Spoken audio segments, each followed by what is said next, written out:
উম্মত? বিশ্বনবীর উম্মত। মুহাম্মদুর রাসূলুল্লাহ সাল্লাল্লাহু আলাইহি ওয়াসাল্লামের নাম হলো হাবিবুল্লাহ। বাইতুল্লাহ শরীফের নাম হলো বাইতুল্লাহ। বাইতুল্লাহ হলো পৃথিবীর সবচাইতে বড় শিক্ষা কেন্দ্র, মার্কাজ।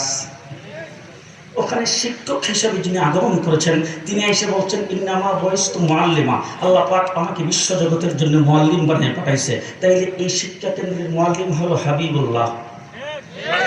তার জন্য আল্লাহ পাক যে পাঠ্য পুস্তক দিয়েছেন সেটার নাম হলো কিতাবুল্লাহ। কি নাম? কিতাবুল্লাহ। শিক্ষা কেন্দ্র বাইতুল্লাহ, শিক্ষক হাবিবুল্লাহ, পাঠ্যপুস্তক কিতাবুল্লাহ। এখন জিজ্ঞেস করতে চাই, শিক্ষা কেন্দ্র থাকলে, শিক্ষক থাকলে, পাঠ্যপুস্তক থাকলেই তো চলবে, ছাত্র লাগবে না তো?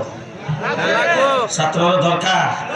আমরা আল্লাহ রাব্বুল আলামিন গোটা বিশ্ববাসীকে কিয়ামত পর্যন্ত আগত মানুষকে সম্বোধন করে বলে, আমার হাবিবুল্লাহ হলো শিক্ষক, আর বাইতুল্লাহ হলো শিক্ষা কেন্দ্র, আর কিতাবুল্লাহ হলো সাবজেক্ট। তাদের জন্য আমি আল্লাহ পাক ছাত্র হিসাবে নিয়োগ দিয়েছি।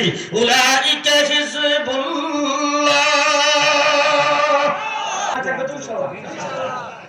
হাবিবুল্লাহ শিক্ষক, শিক্ষা কেন্দ্র হলো বাইতুল্লাহ, পাঠ্য কিতাবুল্লাহ, ছাত্র হিজবুল্লাহ।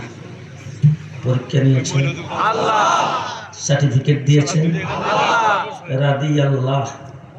এবার বলেন তো, আবু বকর সিদ্দিক, উমর ইবনুল খাত্তাব, ওসমান গনি, হযরতে আলী, হযরতে হুসাইন, হযরতে আমির মুয়াবিয়া, হযরতে আবু হুরাইরা, হযরতে বেলাল, কতদিন সার্টিফিকেট কে দিয়েছেন? কে দিয়েছেন?